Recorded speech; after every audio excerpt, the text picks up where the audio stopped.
చెప్పలేకపోతున్నావు. భక్తుడమైన నీవు మరి భక్తిహీనుల్లాగా మారి భక్తులు చూడకూడనటువంటి వాటిని నువ్వు చూస్తున్నామేమో, వినకూడని వాటిని వింటున్నామేమో, చేయకూడని వాటిని నువ్వు చేస్తున్నామేమో. నీ జీవితం మరి సున్నం కొట్టిన సమాధిలాగా మారిపోయిందేమో. పైకి మరి సున్నం కొట్టిన సమాధి అందంగా కనబడుతుంది, లోపల దుర్భేద్యమైన దుర్వాసన వస్తుంది. అలా ఒకవేళ అపవాది నిన్ను మోసగించాడేమో, నీ మనస్సాక్షి వాతవేయబడిందేమో. కొన్ని పాపాలు, కొన్ని అపవాది క్రియలు, కొన్ని రహస్య పాపాలు నిన్ను ఏలుబడి చేస్తున్నాయేమో. ఆ కాడిని దాటుకొని నువ్వు బయటికి రాలేక నీ హృదయంలో నువ్వు తల్లడిల్లిపోతూ ఉన్నావేమో. నిజంగా ఆ స్థితి మారాలని ఈరోజు నువ్వు కోరుకోవాలి. నువ్వు కోరుకుంటే నీ దేవుడు నీకు ఈరోజు విడుదల ఇవ్వటానికి సిద్ధంగా ఉన్నాడు దైవజనమా. అలానే నీ పిల్లల పైన అనారోగ్యం అనే కాడి ఏదైనా మోపబడి ఉందేమో. అవిధేయులు, ఎప్పుడు మూర్ఖత్వంతో నిన్ను అర్థం చేసుకోలేరు.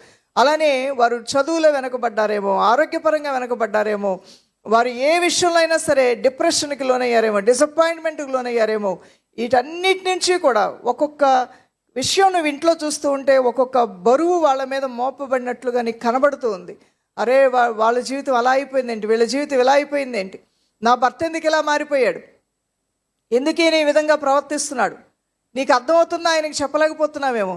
అలానే నా భార్య ఎందుకు ఇలా మారిపోయింది, నా భార్య ఎందుకు ఇలా ప్రవర్తిస్తుంది అనే ఒక సందేహం నీకు పుట్టే విధంగా ఆమె జీవితాన్ని రూన్ చేసుకుంటుందని నీలో ఒక తెలియని వేదన ప్రారంభమైందేమో.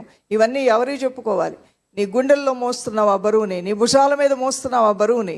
కొన్ని బరువులు ఏ విధంగా ఉంటావు, కొన్ని సాతాను వల్ల మోపడినవి, నీకు తెలియకుండానే నువ్వు చిక్కుల్లో పడిపోయి మోసావు.